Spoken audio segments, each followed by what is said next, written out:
Jesus freak here. Now, I've been thinking. There are some things that one might consider gifts that I have, or talents, and I don't really talk about them much, or when I do, I play them down.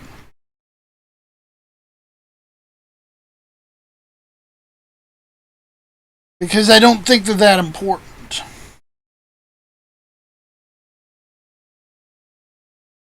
For example, I can speak enough to get around in 2 foreign languages. And I have various levels of understanding in a few other languages. And yet, I refer to myself as being monolingual. Because I'm only fluent in one language. And there's other places where, I play down. I'll say, I believe this or that, but I'm not going to foist it on other people because I don't think it's that important that others believe the same as I do in those regards.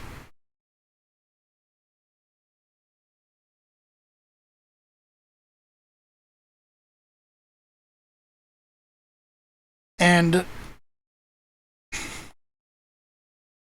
a lot of matters in our walk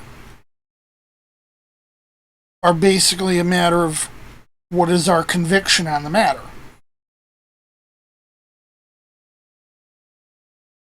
And I believe Paul referred to these as doubtful disputations.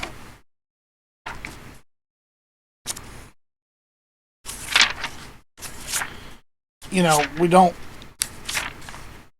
want to go over the top on them for someone who might stumble because of a conviction he has that we don't. And that kind of goes the other way too.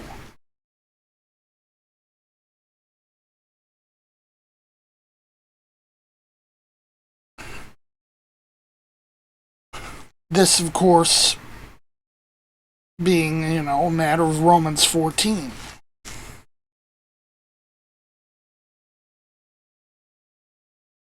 Which, by the way, actually refers to vegetarianism as something that some people practiced because of religious conviction.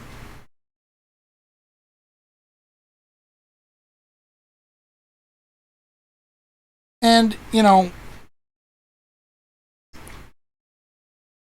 we all walk with God if we walk with God in different ways. Because the law of Christ is mostly guidelines. Unlike the law of Moses, which was very strict directives.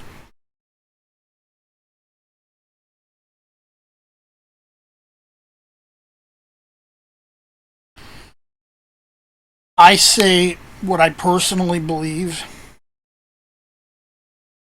about, for example, Holy Communion. My church happens to practice Holy Communion once a month on the first Sunday. And I have specific convictions about communion. And I feel it's not my place to foist them on others. But if someone asks, then I'll explain what I believe.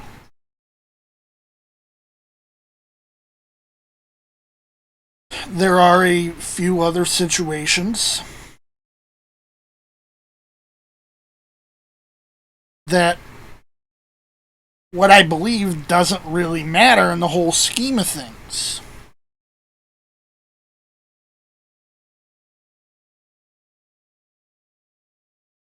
Some people follow kosher rules, and I say, as long as you're not following kosher rules to try to get closer to God, That's fine. Of course, if you're trying to follow kosher rules to get closer to God, that's what Paul said about, being fallen from grace. Because you're subjecting yourself to the law of Moses instead of the law of Christ.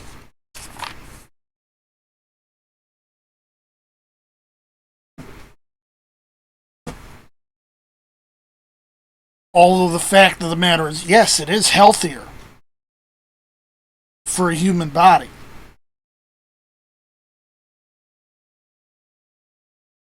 That's objective.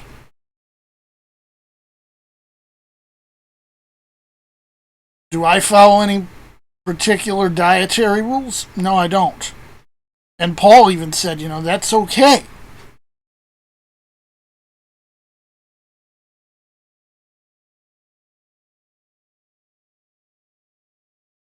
Because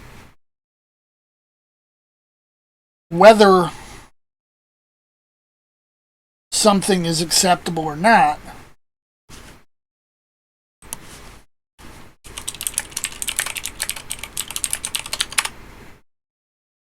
and this is, Titus 1:15, unto the pure all things are pure, but unto them that are defiled and unbelieving is nothing pure.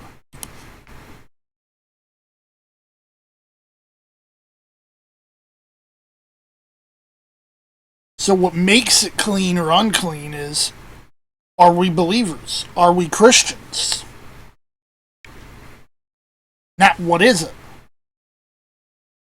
And that jives with what Paul says elsewhere, what has been explained about Peter, and what Jesus says.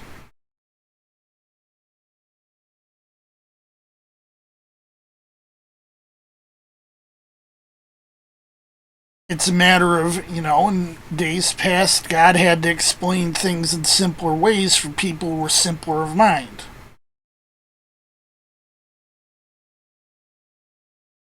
This food will kill you. Don't eat it. Which was true.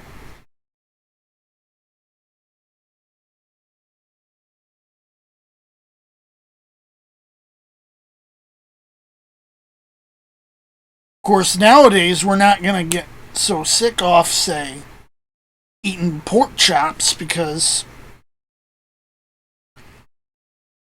our technology to cook the disease out of the pork has improved significantly over the last 2,000, 3,000 years.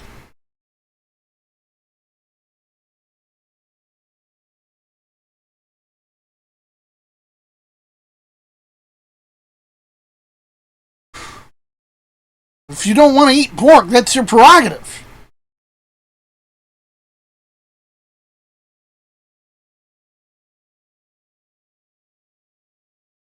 Just don't say you're doing it because you want to get closer to God.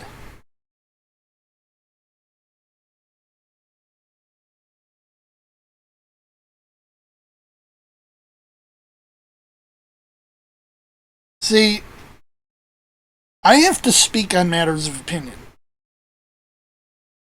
I've said it before, I have no authority to make theological pronouncements without the qualification of saying, this is just my opinion.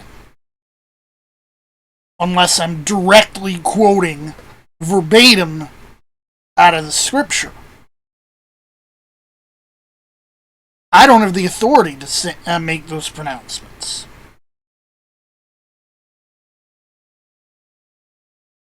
I'm not a minister. I'm not ordained.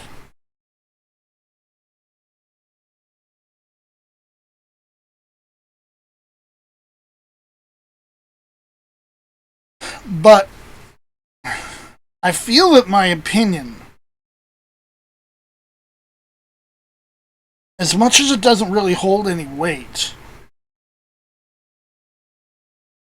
is worth sharing. So that's basically what I've been doing.